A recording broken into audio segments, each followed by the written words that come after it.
Alright guys, welcome back to another video. So today we're looking at the Vikings versus Rams game from the other night.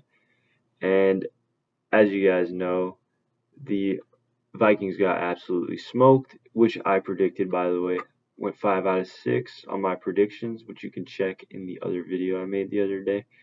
But yeah, we went pretty good on the predictions. And just like I said, my gut was telling me the Rams will win this one because the Vikings historically choke in these big games, and I was right. So because they choked and Vikings fans are really upset, the guy that they're blaming is Mr. Sam Darnold down here. Which, yeah, he played pretty trash. And they're all clamoring for McCarthy to come back, and they think he's going to save their team. I'm here to break the harsh news to any Vikings fans out there. McCarthy is not going to fix your team. In fact, he's a significant downgrade over Sam Darnold. Now, I will say Sam Darnold, you're not going to win a Super Bowl with him, but he is solid. He proved to be a very solid NFL QB this season, and he's good enough to at least win you some games. McCarthy, if the Vikings go in this direction, will be a significant step back. Like, I have Sam Darnold's year pulled up over here.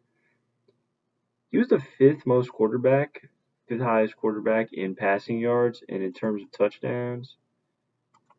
Let's see if the NFL website will load.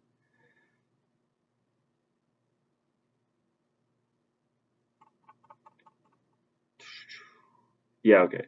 Now we sort by touchdowns. Yeah, in terms of touchdowns, he's also fifth with 35 passing touchdowns. Is really good. So yeah, he had a really good year. He ended off pretty badly, I will say. But yeah, he still proved that he's a starting QB in this league. Now, will it be for the Vikings? Probably not. They have that first round pick on the bench, and yeah, they're probably just not going to resign Sam Darnold. So he'll probably be starting for someone else. It's pretty QB desperate right now. But yeah, so Sam Darnold, he's a pretty good QB. He was looking like a bust with the Jets, but he's turned it around. And yeah, he's proven to be a solid NFL QB. He's at least proven that you can get some production out of him on the NFL level. Now, McCarthy, on the other hand, I have his college stats pulled up right here. Like, this is what's really concerning to me. These first 2 years, very bad completion percentage. 64.6, 57.6. So, his first 2 years, really not great completion. And completion percentage generally goes down from college to the NFL because it's much harder. Now, these stats, this yardage number, nothing crazy for a college prospect. It's like okay, I guess. But I would really like to see someone drafted in the first round lighting it up much more than this. His only really good season was his last season where they won the Natty. But even then, not great yardage. He got the completion percentage up, which was good. But his attempts was also really low because, as you remember, Michigan was mainly a run-first team because I guess for whatever reason they didn't trust McCarthy and they mainly just ran the ball. So I don't know. I wouldn't want to draft a quarterback who was not considered even the leader on his college team. It's a little bit of a red flag to me. And I have his draft profile pulled up as well. If we go down to his strengths and weaknesses, there's a couple concerning red flags here as well. Which anyone that has watched McCarthy play like on TV, this jumps out immediately. But for those who had the opportunity to watch him, I think this puts a pretty good summary. So he has modest arm strength right here, might be magnified by a windup in his delivery. That's not a good sign. Okay, in this modern NFL, modest arm strength doesn't really cut it. You need to have like a plus arm, really zip the ball, high velocity, really high throwing distances, and if he's just average in that, his ceiling is going to be very limited. I would imagine Sam Darnold has a decently strong arm. If his arm's not even as good as Sam Darnold's, that's kind of concerning because that's who you're replacing him for. So struggles past his first read, that's always a red flag for quarterbacks jumping from college to the NFL. You can get away with that in college. In the NFL, yeah, yikes. Doesn't always play out. Okay. Ball placement on tape belies completion percentage on the stat sheet. So that 72% completion percentage we were looking back here, yeah, there's a good chance it might be juiced. Okay, throws behind moving targets, yeah, that's not good. Deep balls need to come out quicker.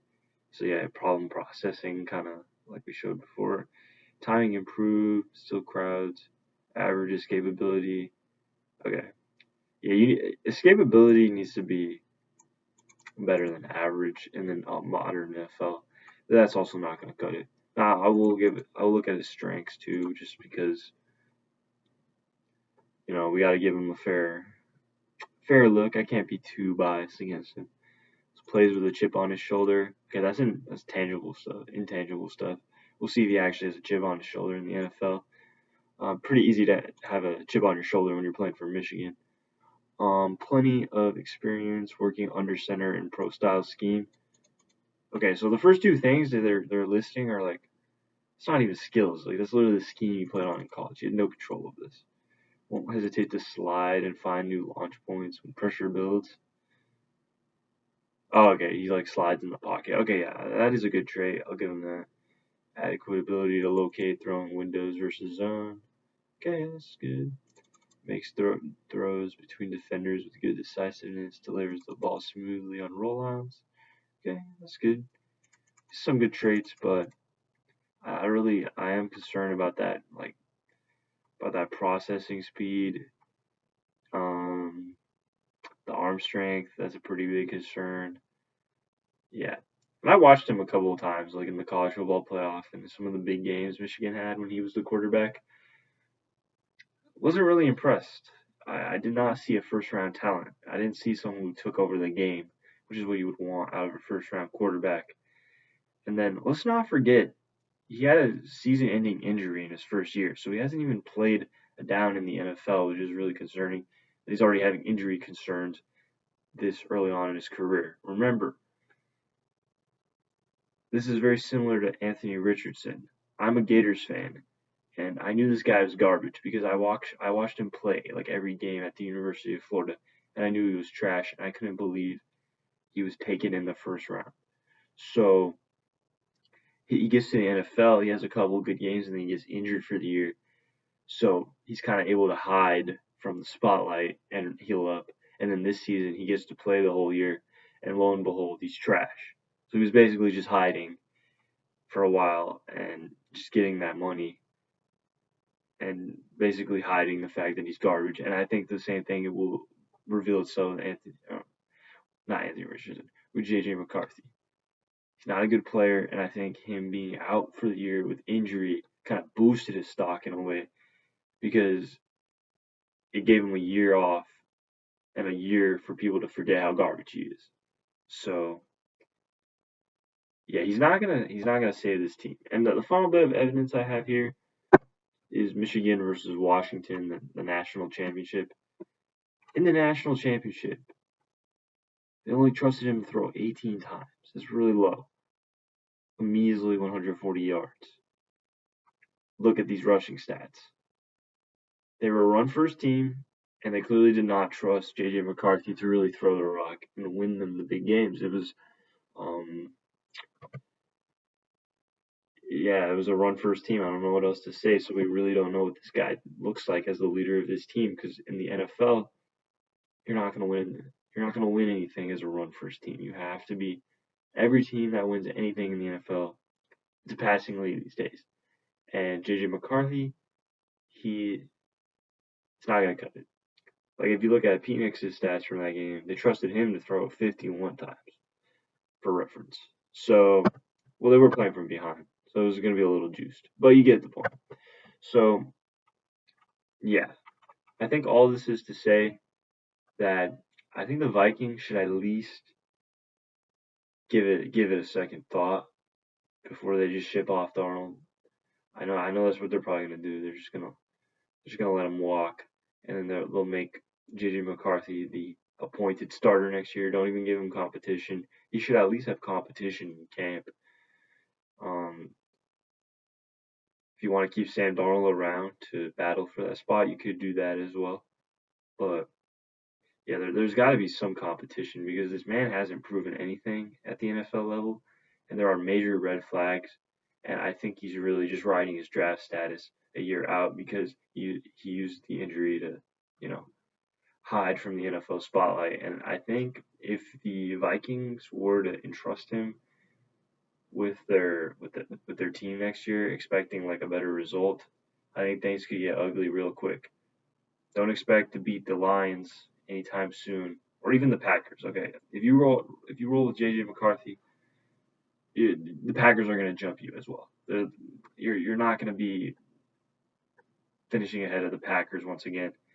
And who knows if the Bears get their act together. I'm not a huge Caleb Williams fan, but if he turns it around and the Bears get their act together, Vikings could find themselves in last place next year if JJ McCarthy's the starter. This 14-3 season they just had is a fluke. Okay, I'm just gonna call it out. I see a major regression next season for the Vikings, as is even if they keep Darnold. But if they downgrade at quarterback to JJ McCarthy, yeah, it's gonna be ugly here. So yeah, I would implore the Vikings to think long and hard. Just because you have that shiny new toy, that first round pick on the bench, don't mean he's better than the current quarterback. Okay, it's a fallacy teams fall into all the time, and I think they will pay very dearly if they roll with JJ McCarthy. So anyways, guys, that's it for this video. Smash that like button down below. Make sure to subscribe for more and comment on any video topics you'd like me to discuss in the future.